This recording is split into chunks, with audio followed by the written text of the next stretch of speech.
السلام عليكم ورحمة الله. إن الحمد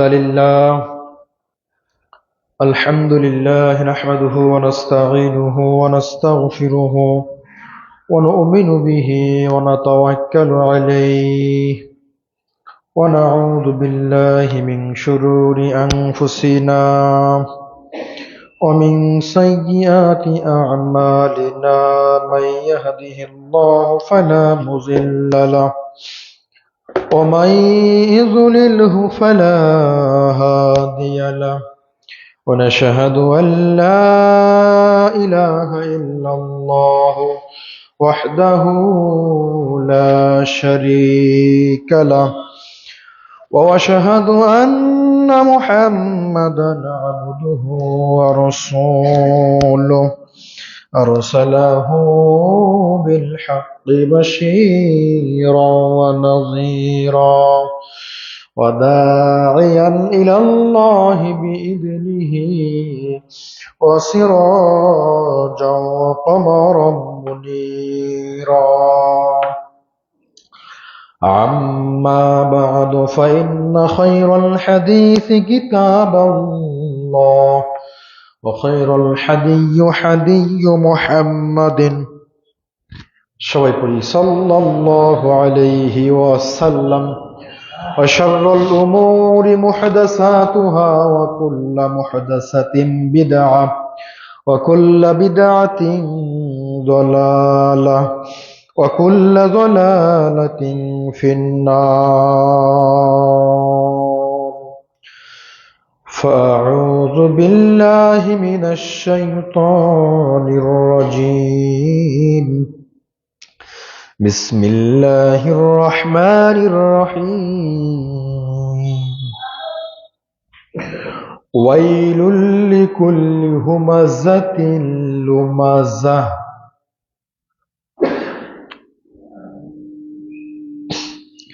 عن سهل بن سعد رضي الله تعالى عنه قال قال رسول الله صلى الله عليه وسلم: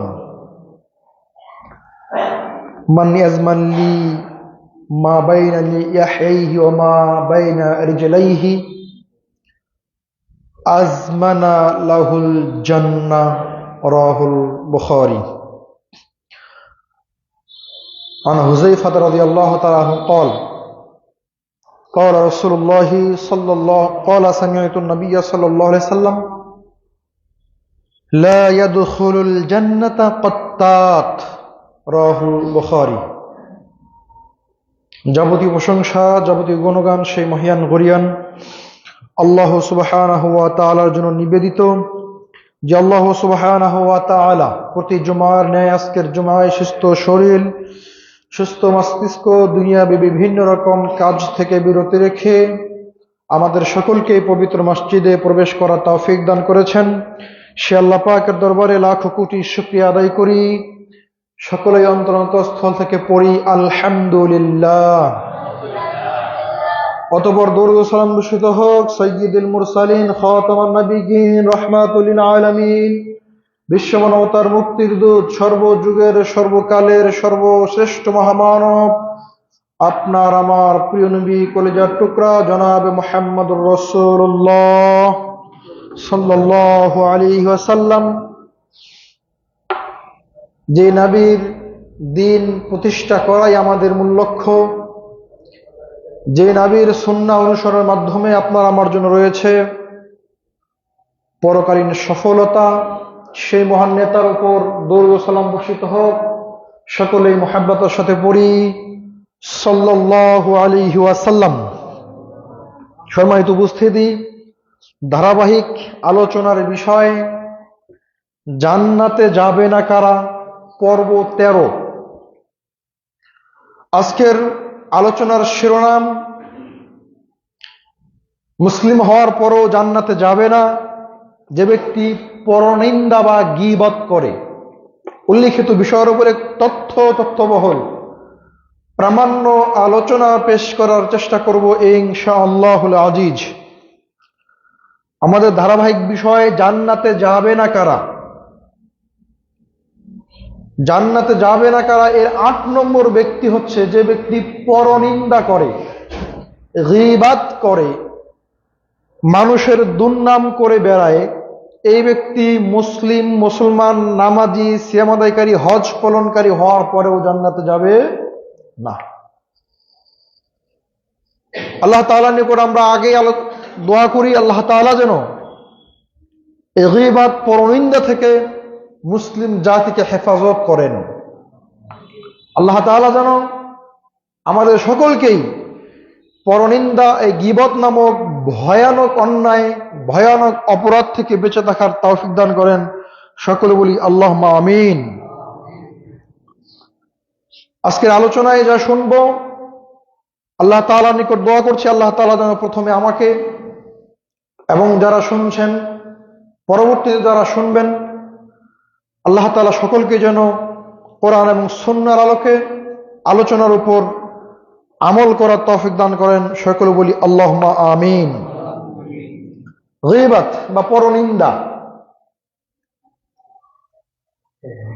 মানুষকে কথা লাগিয়ে বেড়ানো, এমন কোন কথা যে দোষ ব্যক্তির মধ্যে আছে, ব্যক্তিকে না বলে বিভিন্ন জায়গায় বিভিন্নভাবে সেটাকে ছড়ানো,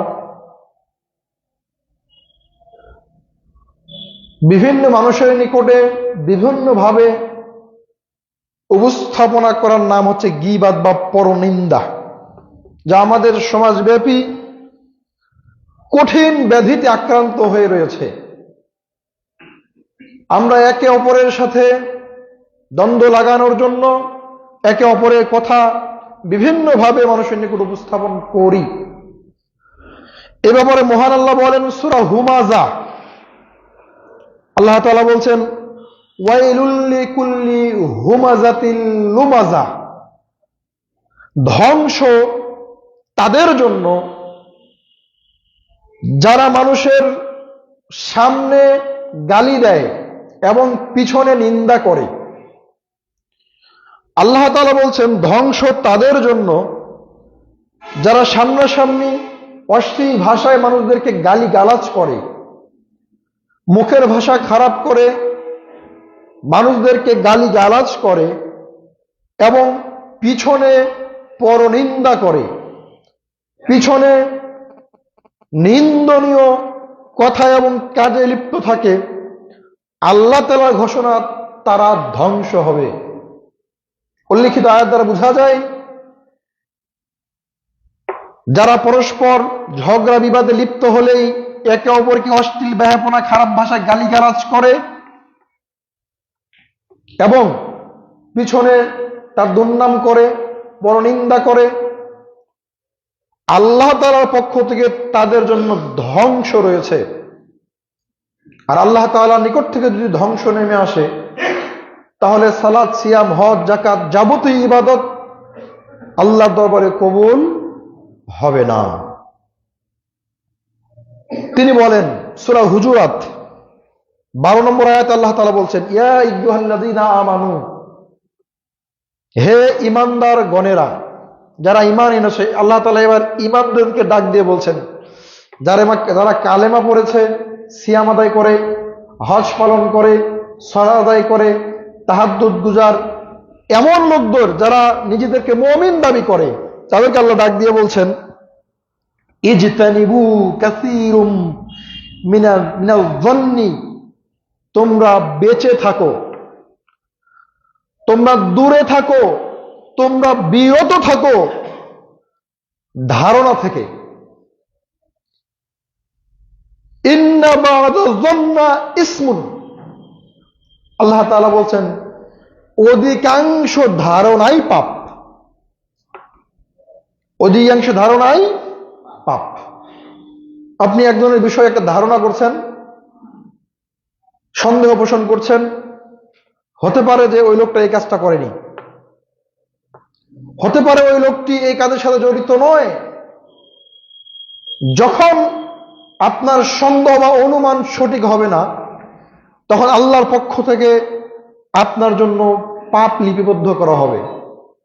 এজন্য আল্লাহ তাআলা বলছেন হে ঈমানদার গণেরা, তোমরা ধারণা থেকে বেঁচে থাকো, তোমরা ধারণা থেকে বিরত থাকো, তোমরা ধারণা থেকে দূরে থাকো। কেন? কারণ অধিকাংশ মানে বেশিরভাগ ধারণাই হচ্ছে পাপ। তিনি বলেন ওয়ালা তাদাসসু ওয়ালা ইয়াগতাব বাযুকুম বাযান।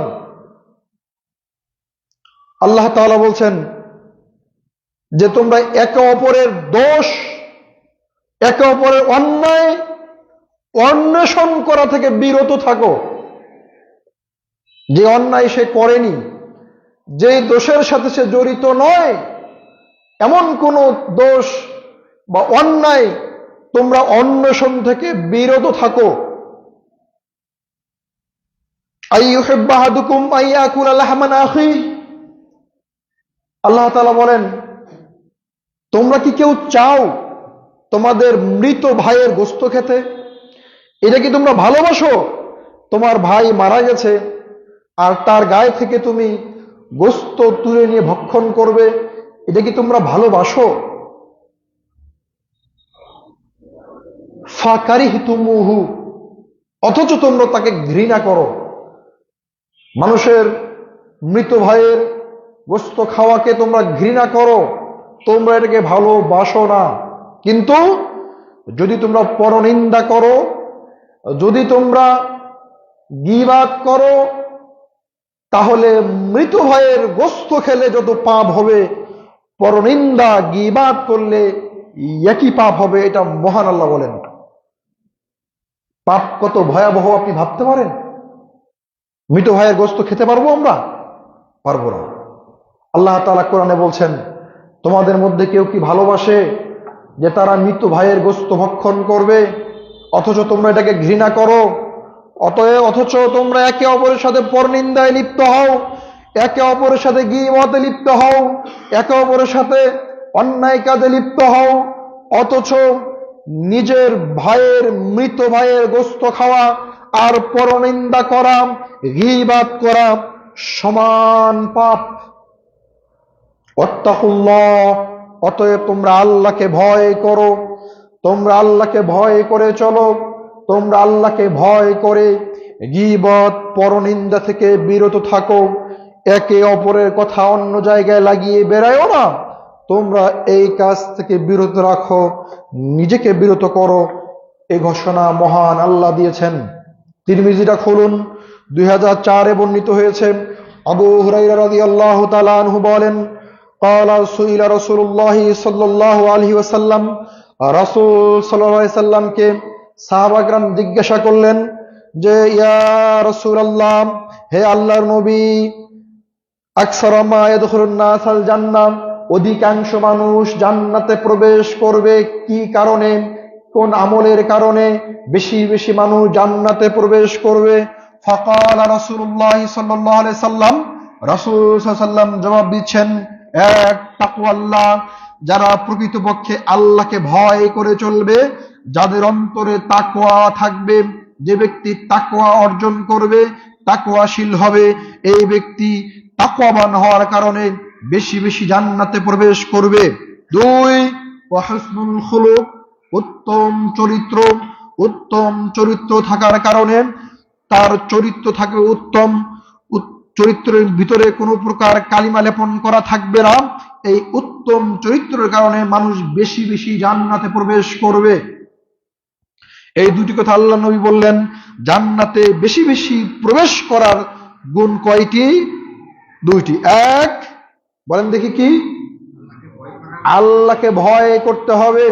অন্তরে যদি তাকওয়া থাকে, তাকওয়া অর্জন আপনি করতে পারেন, তাহলে আপনার জান্নাতে যাওয়া কেউ ঠেকাতে পারে না।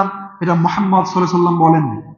নম্বর দুই, ওয়া হুসনুল খুলুক, যদি আপনার চরিত্র সুন্দর হয়, আপনার আখলাক যদি সুন্দর হয়, তাহলে এই চরিত্র, এই সুন্দর আখলাক আপনাকে বেশি বেশি জান্নাতে প্রবেশ করাবে। তার মানে জান্নাতের বেশিরভাগ মানুষ প্রবেশ করবে, তাদের গুণ থাকবে দুইটা, তাদের অন্তরে থাকবে আল্লাহর ভয় এবং তার চরিত্র থাকবে পবিত্র। এরপরে সাহাবা কেরাম বলছেন, ইয়া রাসূলুল্লাহ, মা ইয়াদখুলুন নাসান নার, আপনি আমাদেরকে বলেন দেখি জাহান্নামে বেশি বেশি প্রবেশ করবে মানুষ কোন পাপের কারণে, কি কারণে মানুষ বেশি বেশি জাহান্নামে প্রবেশ করবে? ফাকাল রাসূলুল্লাহ সাল্লাল্লাহু আলাইহি ওয়াসাল্লাম, রাসূল সাল্লাল্লাহু আলাইহি ওয়াসাল্লাম বলছেন, আল ফাহম ওয়াল ফরজ। মুহাম্মদ সাল্লাল্লাহু আলাইহি ওয়াসাল্লাম বললেন, মানুষ জাহান্নামে বেশি প্রবেশ করবে, তার 1 নম্বর পাপ হচ্ছে এই মুখ। মুখের কারণে। কিসের কারণে? মুখের কারণে মানুষ বেশি বেশি জাহান্নামে প্রবেশ করবে, শুধুমাত্র এই মুখের কারণে। মানুষ এই মুখ দিয়েই মানুষের পরনিন্দা করে, মানুষ এই মুখ দিয়েই গীবত করে, মানুষের মুখ দিয়েই মানুষের দুর্নাম করে, মানুষ এই মুখ দিয়েই বিভিন্নভাবে অন্যায়ভাবে মানুষকে আকৃষ্ট করার চেষ্টা করে, মানুষ এই মুখ দিয়ে মানুষকে গালিগালাজ করে, মানুষ এই মুখ দিয়েই বিভিন্ন কথাবার্তা বলে বেড়ায়। এজন্য রাসূল সাল্লাল্লাহু আলাইহি সাল্লাম বললেন যে জাহান্নামে বেশি মানুষ প্রবেশ করবে, তার 1 নম্বর কারণ হচ্ছে এই মুখ। 2 ওয়াল ফরজ, লজ্জাস্থান। মানুষের লজ্জাস্থানের কারণে মানুষ বেশি বেশি জাহান্নামে প্রবেশ করবে, নাউজুবিল্লাহ। তাহলে জান্নাতে বেশি বেশি প্রবেশ করার গুণ কয়টা? 2টা। জাহান্নামে বেশি বেশি প্রবেশ করার গুণ কয়টা? 2টা। আমরা কোন 2টা গুণ অর্জন করতে চাই? জান্নাতের না জাহান্নামের? জান্নাতের গুণ যদি আপনি অর্জন করতে চান, তাহলে মুখখানাকে বন্ধ রাখতে হবে। মুখখানায় কি রাখতে হবে? বন্ধ বলতে এই নয় মুখটা আপনি বন্ধ করে দিয়ে খানা দানা সব ছেড়ে দিবেন। মুখ বন্ধ রাখার নাম হচ্ছে এই যে অনর্থক অপ্রয়োজনীয় কোনো কথাবার্তা মুখ দিয়ে বলা যাবে না। সম্মানিত উপস্থিতি, এজন্য রাসূল সাল্লাল্লাহু আলাইহি ওয়াসাল্লাম বললেন, বেশিরভাগ মানুষ জান্নাতে যাবে 2টি কারণে, আবার বেশিরভাগ মানুষ জাহান্নামেও যাবে 2টা কারণে। জান্নাতে যাওয়ার গুণ, মানুষের ভিতরে তাকওয়া যদি থাকে তাহলে মানুষ জান্নাতে যাবে। মানুষের চরিত্র যদি পবিত্র হয়, আখলাক যদি ভালো হয়, তাহলে মানুষ জান্নাতে যাবে। আর মানুষের মুখ যদি বেশি কথা বলে, অনর্থক কথা বলে, গীবত করে, ফাহিশা কথাবার্তা বলে, অশ্লীল কথাবার্তা বলে, তাহলে মানুষ বেশি বেশি জাহান্নামে যাবে। মানুষের লজ্জা স্থান যদি অপাত্র ব্যবহার হয়, তাহলে এই মানুষ জাহান্নামে যাবে। এটা আল্লাহর নবী বলেন। সম্মানিত সহিহ বুখারী খুলুন, 6058 বর্ণিত হয়েছে। আবু হুরায়রা রাদিয়াল্লাহু তাআলা আনহু বলেন, রাসূল সাল্লাল্লাহু আলাইহি ওয়াসাল্লাম বলেছেন, তোমরা কিয়ামতে সবচেয়ে মন্দ ওই ব্যক্তিকে পাবে। তোমরা কিয়ামতের মাঠে সবচাইতে খারাপ, সবচাইতে মন্দ। কিয়ামতের মাঠ, এত মানুষ থাকবে, দুনিয়ার শুরু থেকে কিয়ামত অবধি যত মানুষ দুনিয়াতে এসেছিল, আল্লাহ নবী বলেন, এই সকল মানুষের মধ্যে তোমরা ওই ব্যক্তিকে সবচাইতে খারাপ হিসেবে দেখতে পাবে, সবচাইতে অন্যায়কারী, বড় অপরাধী হিসেবে দেখতে পাবে। আল্লাহ নবী বললেন, সে ব্যক্তি হলো যার মুখ হবে 2টা। যার মুখ কয়টা? দ্বিমুখী আচরণ যে করবে। এক মুখ দিয়ে মসজিদে এক কথা বলে, বাইরে গিয়ে আরেক কথা বলে। আছে না আমাদের সমাজে? এই বন্ধুর কাছে দিয়ে এই মুখ দিয়ে এক কথা বলে, আবার আরেক বন্ধুর কাছে গিয়ে এই মুখ দিয়ে আরেক কথা বলে। এক ভাইয়ের কাছে এসে এক মুখ দিয়ে এক কথা বলে, আরেক ভাইয়ের কাছে এই মুখ দিয়ে আবার আরেক কথা বলে। এক হুজুরের কাছে এসে আরেক হুজুরের দুর্নাম করে, ওই হুজুরের কাছে গিয়ে আবার এই হুজুরের দুর্নাম করে। আছে না নাই? আছে। আল্লাহ নবী বললেন, কিয়ামতের মাঠে দুনিয়ার শুরু থেকে শেষ অবধি যত মানুষ দুনিয়াতে আসবে, সবচেয়ে খারাপ, লাঞ্ছিত, অপমানিত হিসেবে ওই ব্যক্তিকে তোমরা দেখতে পাবে, যার মুখ হবে 2টা। অর্থাৎ সে এক মুখ দিয়ে 2 রকম কথা বলবে। রাসূল সাল্লাল্লাহু আলাইহি ওয়াসাল্লাম বলেন, সে এক মুখ নিয়ে এদের কাছে আসে, আবার ওই মুখ নিয়ে আরেকজনের কাছে যায়। এই ব্যক্তি কিয়ামতের মাঠে সবচাইতে ঘৃণিত, সবচাইতে অপমানিত, সবচাইতে লাঞ্ছিত, সবচাইতে খারাপ অবস্থায় উঠবে। নাউজুবিল্লাহ। খুব সাবধান। কথা বলতে গেলে খুব সাবধানে বলতে হবে, খুব সাবধান। আমি আপনাকে পূর্বে বলেছি, নামাজ, রোজা, হজ, যাকাত, সিয়াম, সাধনা, যত আমল আপনার আছে, সমস্ত আমল যদি পৃথিবীতে আপনি করেন, আর শুধুমাত্র 2 বন্ধুর কাছে গিয়ে একই কথা 2 ভাবে বলেছেন, 2 জনের মধ্যে শত্রুতা লেগে গেছে, বা একজন মনে মনে আরেকজনকে ঘৃণা করতে শুরু করেছে আপনার কথার কারণে, আল্লাহর কসম, আল্লাহে, আল্লাহর কসম, আল্লাহে, আল্লাহর কসম, কিয়ামতের মাঠে আপনার চাইতে অপমানিত, লাঞ্ছিত, খারাপ ব্যক্তি হিসেবে আর কেউ উঠবে না। খুব সাবধান। কথা বলতে হবে খুব সাবধানে।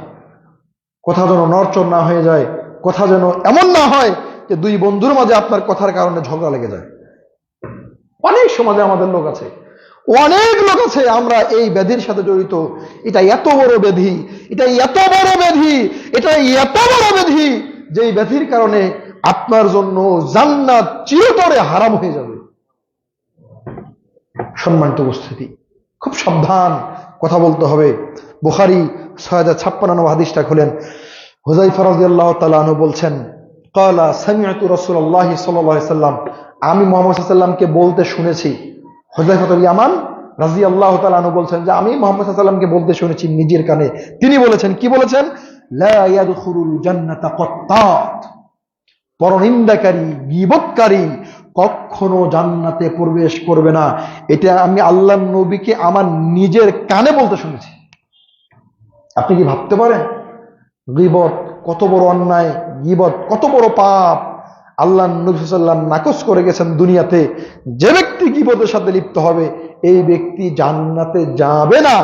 ও নামাজি হলেও যাবে না, ও তাহাজ্জুদ গুজারি হলেও যাবে না, ও জিহাদে গিয়ে যদি শহীদ হয়ে যায় আর যদি তার পূর্বের আমলে গীবত পরনিন্দা থাকে তাহলে তার জন্য জান্নাত হবে না। আমি আপনাকে কি দিয়ে বুঝাবো? এর চাইতে কঠোর ভাষা আমার জানা নাই। সহিহ মুসলিমটা খুলুন, 2589 বর্ণিত হয়েছে।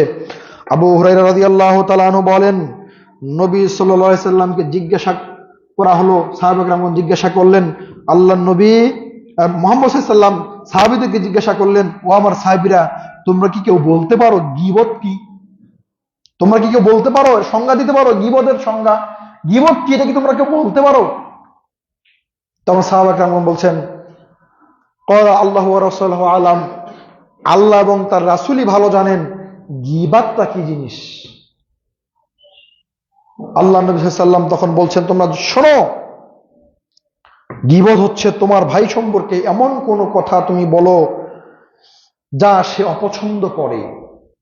তুমি তোমার ভাইয়ের মধ্যে এমন কোন খারাপ বিষয় আছে, এমন কোন জিনিস আছে যেটা তুমি বললে সে অপছন্দ করবে, এটা বলার নাম হচ্ছে গীবত।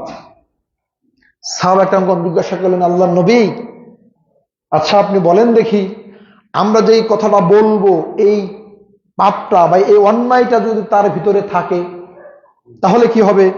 আল্লাহ নবী সাল্লাল্লাহু আলাইহি ওয়াসাল্লাম বললেন, যদি সেটা তার ভিতরে থাকে তাহলে এটা হলো গীবত, আর যদি তার ভিতরে না থাকে আর তুমি বলো, এটা হলো অপবাদ। আল্লাহ নবী সাল্লাল্লাহু আলাইহি ওয়াসাল্লাম গীবতের সংজ্ঞা দিচ্ছেন, তুমি তোমার ভাই সম্পর্কে এমন কোন কথা বলো যা সে অপছন্দ করে, এমন কোন কথা যদি বলো আর সেটা যদি তার ভিতরে থাকে তাহলে তুমি গীবত করলে, আর যদি তার ভিতরে এটা না থাকে তাহলে তুমি তাকে অপবাদ দিলে। দুটার কারণেই তোমাকে জাহান্নামে যেতে হবে। আপনি কি ভাবতে পারেন কথা বলতে গেলে কত সাবধানে কথা বলতে হবে, কত সতর্কভাবে কথা বলতে হবে আপনাকে, যে আপনি যার সম্পর্কে কোনো কথা বলছেন এটা যদি তার ভিতরে থাকে তাহলে গীবত করলেন, আর যদি তার ভিতরে না থাকে তাহলে তার অপবাদ দিলেন। দুটার ভয়াবহ শাস্তি হচ্ছে জাহান্নাম। সম্মানিত উপস্থিতি, তিরমিজি খুলুন, 2406 বর্ণিত হয়েছে। উকবা ইবনে আমির রাদিয়াল্লাহু তাআলা আনহু বলেন, রাসূল সাল্লাল্লাহু আলাইহি ওয়াসাল্লাম বলছেন, কুলতু ইয়া রাসূলুল্লাহ মান নাজাত, এ আল্লাহর নবী নাজাত পাওয়া যাবে কিসে, মুক্তি পাওয়া যাবে কিসে? রাসূল সাল্লাল্লাহু আলাইহি ওয়াসাল্লাম জবাবে বলছেন, আমসিক আলাইকা লিসানিক, তুমি তোমার জিহ্বাকে সংযত রাখো, জিহ্বাকে আটকে রাখো, মুখখানাকে বন্ধ করে রাখো, জিহ্বাকে সংযত রাখো, তাহলে তোমার জন্য নাজাত হবে। আল্লাহ নবী তিনটা কথা এখানে বলেছেন। এক নম্বর হচ্ছে জিহ্বা অর্থাৎ মুখখানাকে বন্ধ রাখো, তাহলে তোমার জন্য নাজাত হবে। দুই, ওয়াল ইয়াসাকা বাইতিকা, তুমি বাড়িতে অবস্থান করো, বেশি বেশি বাজারে যাইও না, বেশি বেশি দোকানপাটে যাইও না, বেশি বেশি বন্ধু বান্ধবের সাথে আড্ডায় লিপ্ত হয়েও না, কারণ বন্ধু বান্ধবের কাছে গেলে, বাজারে আড্ডা দিতে গেলেই গীবত হবে আর তোমার নাজাত নষ্ট হবে। এজন্য আল্লাহর নবী বলছেন, ও আমার সাহাবীরা, তোমরা জেনে রাখো, যদি তোমরা মুক্তি পেতে চাও, যদি তোমরা নাজাত পেতে চাও তাহলে মুখখানাকে বন্ধ রাখবে। দুই, বেশি বেশি বাড়িতে অবস্থান করবে। তিন, অবিকি আলা খতিয়াতিকা, আর তোমার পাপের জন্য আল্লাহর নিকট বেশি বেশি কাঁদো, একটু পাপ হয়ে গেলে বেশি বেশি আল্লাহর কাছে ক্ষমা চাও, বেশি বেশি তওবা করো, বেশি বেশি আল্লাহর নিকট এই পাপ থেকে ক্ষমা ভিক্ষা চাও, তাহলে তোমাদের নাজাত হবে।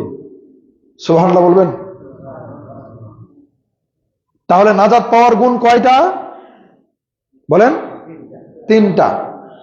খুতবা শুনে যদি মুখস্থ করে আমলি করতে না পারেন তাহলে সারা জীবন খুতবা দিয়ে কোনো উপকার হবে না।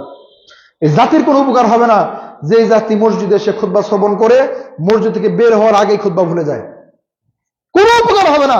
সারা জীবন ৮০, ৯০, ১০০ বছর খুতবা শুনলেও যদি আপনি আমলের নিয়ত না শোনেন, মনে রেখে আমলের নিয়ত না শোনেন, মসজিদ এসে যদি ঘুমিয়ে পড়েন, বিভিন্ন গল্পগুজবে লিপ্ত থাকেন, তাহলে এই জাতির সারা জীবনে কোনো উপকার হবে না। সম্মানিত উপস্থিতি, অতএব আপনাকে শ্রবণ করতে হবে আমল করার নিয়তে, আপনাকে মানার নিয়তে এই মসজিদে প্রবেশ করতে হবে। তাহলে ওই যে বহুদিন আগে হাদিস বলেছি যে প্রত্যেক কদমে কদমে ১ বছর নফল সালাত, ১ বছর নফল সিয়াম আদায় করার সওয়াব দান করা হবে। যদি আমল না করেন, আসলেন শুধু হাজিরা দিয়ে চলে গেলেন, গোটা জীবনের খুতবা দিয়ে কোনো উপকার হবে না। কাবা শরীফের ইমাম যদি এখানে দাঁড়িয়ে খুতবা দেয় আর আপনি যদি না মানেন, তাহলে আপনার জীবনে কোনো উপকার হবে না, জাতির সংশোধন হবে না। আজকে জাতি মনে করে যে মসজিদে গিয়ে ঘুমাতে হবে, সময়টা পার করে কোনো মতো হাজিরা পালন করে মসজিদে চলে আসতে হবে। এজন্য এই জাতির আজ এতটা ধ্বংস নেমে এসেছে। জাতি আল্লাহ তাআলার কোরআন এবং সুন্নাহকে আঁকড়ে ধরতে রাজি নয়। সম্মানিত উপস্থিতি, বলছিলাম রাসূল সাল্লাল্লাহু আলাইহি সাল্লাম বলেন, ৩টা কাজ যদি মানুষ করে তাহলে ওই ব্যক্তি নাজাত পাবে, ওই ব্যক্তি মুক্তি পাবে, তার মানে তার জন্য জান্নাত হবে। তার ১ নম্বর হচ্ছে আল্লাহ নবী সাল্লাল্লাহু আলাইহি সাল্লাম বললেন, তোমার জিহ্বাকে সংযত রাখো, মুখটাকে বন্ধ রাখো, কথা কম বলো, অপ্রয়োজনীয় অনর্থক কথা থেকে বিরত থাকো, তোমার জন্য নাজাত হবে। ২, তুমি বাড়িতে অবস্থান করো, তাহলে তোমার জন্য নাজাত হবে। ৩, তুমি পাপের জন্য আল্লাহ নিকট বেশি বেশি কাঁদো, তাহলে তোমার জন্য নাজাত হবে। দারিমি খুলুন 2820 বর্ণিত হয়েছে। আম্মার ইবনে ইয়াসার রাদিয়াল্লাহু তাআলা আনহু বলেন, রাসূল সাল্লাল্লাহু আলাইহি ওয়াসাল্লাম বলছেন, মান কানা যা ওয়াজহাইনি ফিদ দুনিয়া কানা লাহু লিসানান মিনান নারি ইয়াউমাল কিয়ামাহ। রাসূল সাল্লাল্লাহু আলাইহি ওয়াসাল্লাম বলেন, যে ব্যক্তি দুনিয়াতে দ্বিমুখী আচরণ করবে, এক মুখ দিয়ে ২ রকম কথা বলে বেড়াবে, পরনিন্দা করবে, গীবত করবে, লিসানান মিনান নারি ইয়াউমাল কিয়ামাহ, কিয়ামতের দিন আল্লাহ তাআলা তার জিহ্বা ২টা আগুনের দ্বারা তৈরি করে দিবেন। ২টা জিহ্বা। নাউজুবিল্লাহ বলবেন না? আল্লাহ নবী কথা বলছেন, যে ব্যক্তি দুনিয়াতে ২ রকম কথা বলবে, গীবত করবে, পরনিন্দা করবে, দুর্নাম করে বেড়াবে, রটনা রটাবে, মিথ্যা রটনা, আল্লাহ নবী সাল্লাল্লাহু আলাইহি সাল্লাম বলেন, কিয়ামতের মাঠে জাহান্নামের আগুন দিয়ে ২টি জিহ্বা তার মুখে দিয়ে দেওয়া হবে। একটু কল্পনা করে দেখিয়েন। সুবহানাল্লাহ, নাউজুবিল্লাহর মধ্যে সীমাবদ্ধ থাকিয়েন না। একটু কল্পনা করে দেখেন দেখি, এই জিহ্বাটা আছে, এই জিহ্বাটা যদি আগুন দিয়ে তৈরি করে দেওয়া হয় তাহলে আপনার গোটা বডির অবস্থা কি হতে পারে? আপনি কি ভাবতে পারেন? একটা ম্যাচ যদি আগুন জ্বালিয়ে একটু নিজের হাতটাকে সেক দেন, মিনিটের ভিতরে, সেকেন্ডের ভিতরে আপনার গোশত পুড়ে ছারখার হয়ে যাবে। অথচ জাহান্নামের আগুন, যেটাকে ১,০০০ বছর জ্বালিয়ে, হাজারের পর হাজার বছর জ্বালিয়ে এটাকে এত প্রখরতা করে দেওয়া হয়েছে, আল্লাহ নবী সাল্লাল্লাহু আলাইহি ওয়াসাল্লাম বলেন দুনিয়ার আগুনের চাইতে প্রায় ৭০ গুণ বেশি তার প্রখরতা।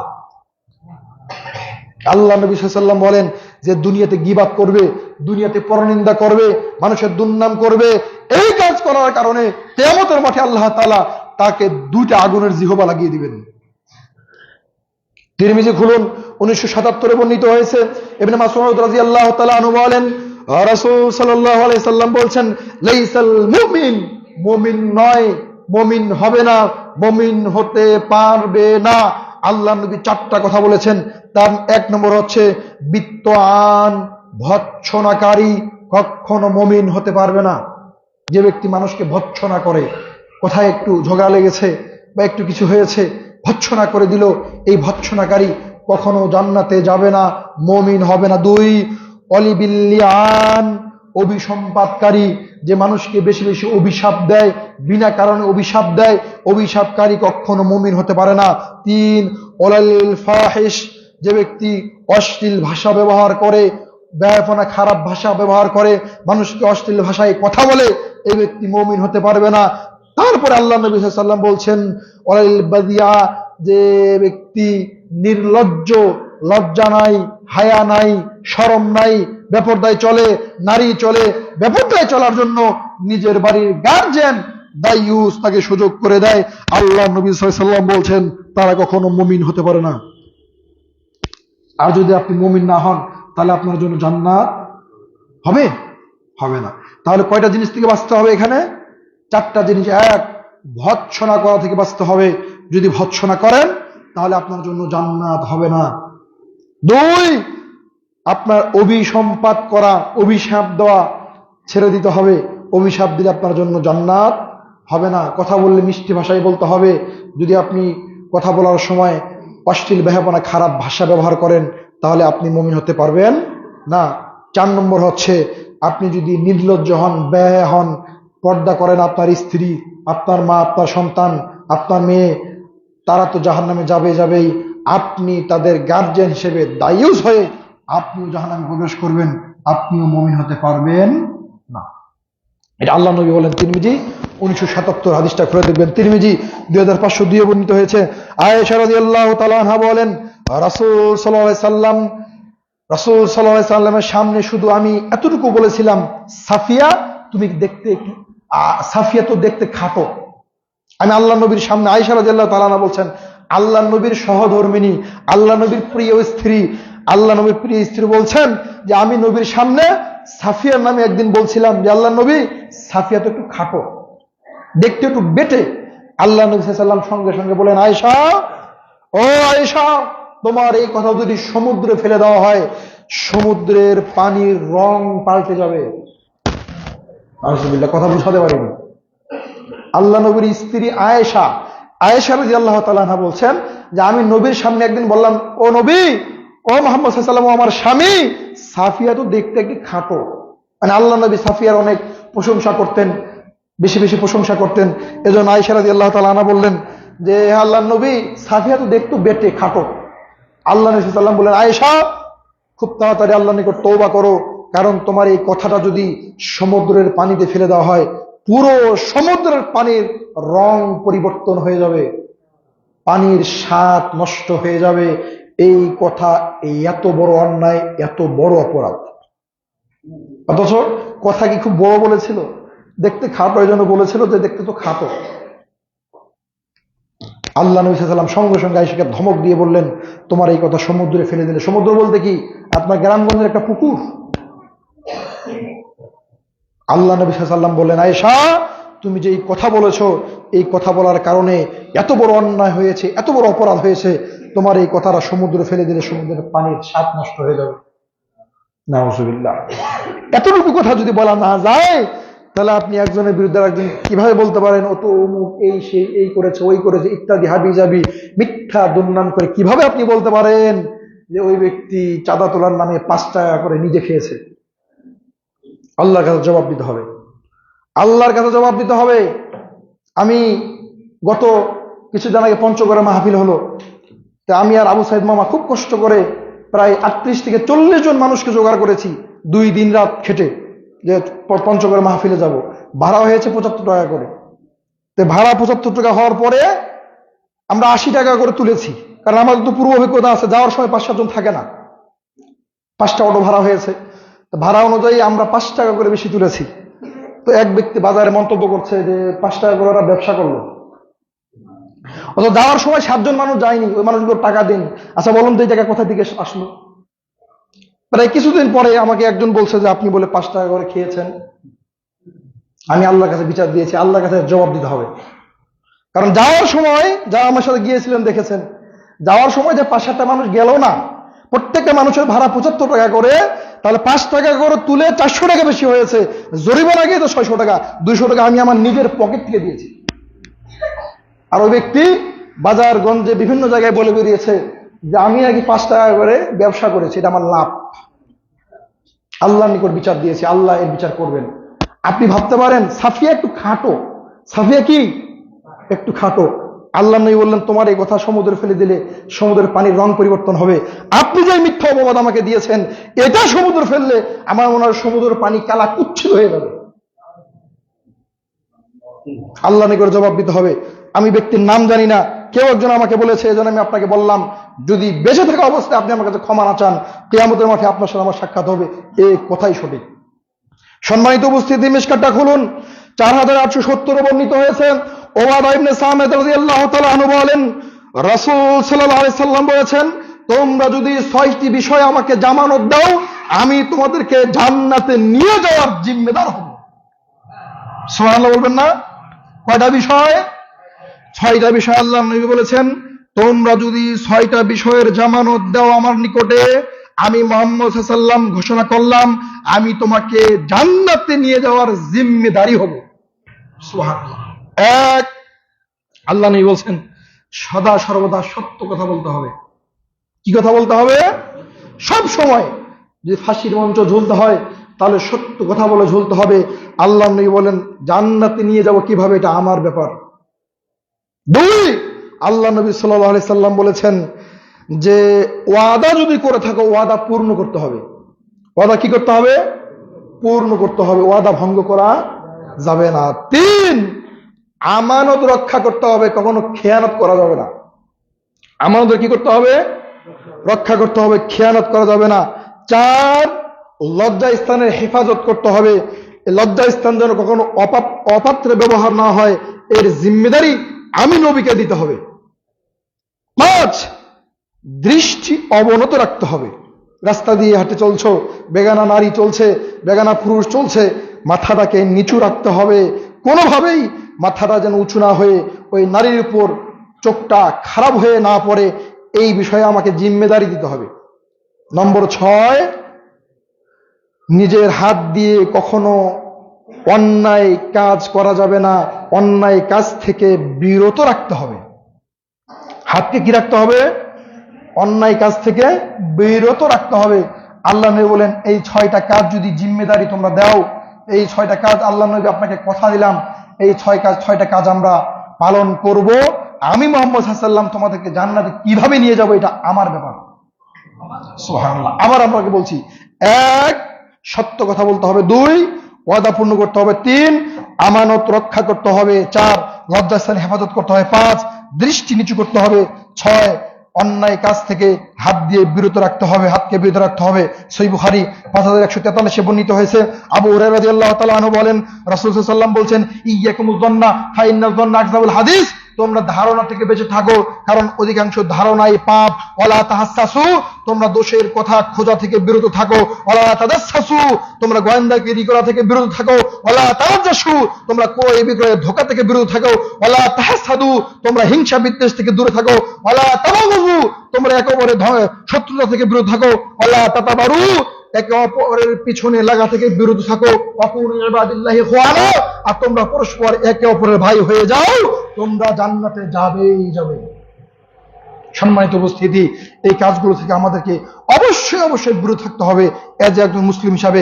আবু দাউদ খুলুন, 4878 বর্ণিত হয়েছেন, আনাস রাদিয়াল্লাহু তাআলা আনহু বলেন, রাসূল সাল্লাল্লাহু আলাইহি ওয়াসাল্লাম বলছেন, আমি যখন মিরাজে গেলাম, কিছু মানুষ দেখলাম তাদের নখ ছিল তামার, অনেক বড় বড় নখ, তামা দিয়ে এই নখগুলো তৈরি করা হয়েছে।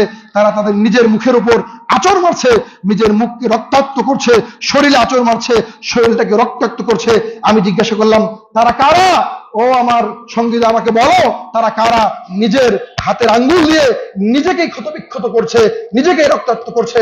আল্লাহর নবী, এরা হচ্ছে গীবত বা পরনিন্দাকারী। দুনিয়াতে এরা একের কথা অপরকে লাগিয়ে বেড়াতো, এজন্য কিয়ামতের আগ পর্যন্ত এই শাস্তি তাদের, কিয়ামতের মাঠে তো বিচার হবেই। সহিহ বুখারী 6020 বর্ণিত হয়েছে, আবু হুরায়রা রাদিয়াল্লাহু তাআলা আনহু বলেন, রাসূল সাল্লাল্লাহু আলাইহি ওয়াসাল্লাম বলেন, মান কানা বিল্লাহি ওয়াল ইয়াউমিল আখির ফালিয়াকুন খায়রান আও ইয়াসমুত, যে আল্লাহকে বিশ্বাস করে, কিয়ামতকে বিশ্বাস করে, সে যদি কথা বলতে চায় তাহলে যেন ভালো কথা বলে, আর যদি ভালো কথা না বলতে পারে, মুখখানা যদি বন্ধ করে রাখে, তাহলে জান্নাত হবে। কিন্তু আল্লাহকে বিশ্বাস করে, কিয়ামতকে বিশ্বাস করে, মুখে পরনিন্দা গীবত করলে জান্নাত হবে না, এটা আল্লাহ নবী বলেন। আজকে আলোচনা শেষ হাদিস বুখারী 11 নম্বরে বর্ণিত হয়েছে, আবু মুসা রাদিয়াল্লাহু তাআলা আনহু বলেন, রাসূলুল্লাহকে জিজ্ঞাসা করলাম, ইয়া রাসূলুল্লাহ, আইয়ুল মুসলিম আফজাল, মুসলমানদের ভিতর থেকে সবচেয়ে উত্তম ব্যক্তি কে? তিনি বললেন, মান সালিমাল মুসলিমুনা মিন লিসানিহি ওয়া ইয়াদিহি, এক মুসলমান আরেক মুসলমানের হাতে, মুখের দ্বারা নিরাপদ থাকে, হাতের দ্বারা নিরাপদ থাকে, এই ব্যক্তি হচ্ছে মুসলমানদের ভিতরে সবচাইতে উত্তম ব্যক্তি। সুবহানাল্লাহ। মুখ থেকে নিরাপদ থাকে মানে আপনি কখনো তার পরনিন্দা করেন না, তার গীবত করেন না, তার দুর্নাম করেন না। আপনি তাকে ভালোবাসা দেন, সুন্দর ভাষায় তার সাথে কথা বলেন, তার সম্মান বজায় রাখেন, আপনার জান্নাত হবে। এটা আল্লাহর নবী বলেছেন। 2 নম্বরে আল্লাহ নবী সাল্লাল্লাহু আলাইহি ওয়াসাল্লাম বলছেন, তার হাত দ্বারা মানে তার শক্তি দ্বারা অপর কোনো মুসলিম জানি নির্যাতিত না হয়, জুলুমে না পড়ে, নিপীড়িত না হয়, তাহলে আল্লাহ নবী বলছেন এই ব্যক্তি হচ্ছে মুসলমানদের সবচেয়ে উত্তম ব্যক্তি। সম্মানিত উপস্থিতি, আল্লাহ তাআলা যেন আমাদের সকলকেই এই গীবত পরনিন্দা থেকে বেঁচে থাকার তৌফিক দান করেন। সকল বলি আল্লাহুম্মা আমিন। আল্লাহ তাআলা যেন আমাদের সকলকেই এই ভয়াবহ অপরাধ, এই অন্যায় থেকে আমাদের সকলকে হেফাজত করেন। সকল বলি আল্লাহুম্মা আমিন। আল্লাহ তুমি বড় রহমান, তুমি বড় ক্ষমাবান, তুমি বড় দয়াবান। তুমি আমাদের সকলকেই এই ধ্বংসাত্মক জাহান্নামী ধাবিতকারী এই গীবত পরনিন্দা থেকে তুমি আমাদেরকে হেফাজত করো। সকল বলি আল্লাহুম্মা আমিন। আল্লাহ আমাদেরকে 5 ওয়াক্ত সালাত আদায় করার তৌফিক দান করো। সকল বলি আল্লাহুম্মা আমিন। আল্লাহ আমরা যারা বিভিন্ন পাপের সাথে জড়িত, তোমার নিকট আমরা ক্ষমা প্রার্থনা করছি। আল্লাহ তুমি আমাদের এই সমস্ত পাপ থেকে আমাদেরকে হেফাজত করে আমাদের সমাজটাকে একটা সুন্দর, একটা কোরআন এবং সুন্নাহ ভিত্তিক সমাজ প্রতিষ্ঠা করার তৌফিক দান করো। সকল বলি আল্লাহুম্মা আমিন। আল্লাহ এই সমাজ থেকে ইতিমধ্যে যারা বিদায় নিয়েছে, তুমি তাদের কবর আযাবকে ক্ষমা করো। যারা অসুস্থ, তুমি তাদেরকে সুস্থ দান করো। আমরা যারা বেঁচে আছি, আমরা পূর্ণাঙ্গ মুমিন মুসলমান হয়ে এই দুনিয়া থেকে বিদায় নিতে পারি, সেই তৌফিক তুমি দান করো। সকল বলি আল্লাহুম্মা আমিন। আল্লাহ তাআলা তোমার নিকট এই দোয়া রেখে আজকে সংক্ষিপ্ত খুতবা এখানে ইতি টানছি। বারাকাল্লাহু লাকুম ফিল কোরআনিল আযীম ওয়া নাফা'না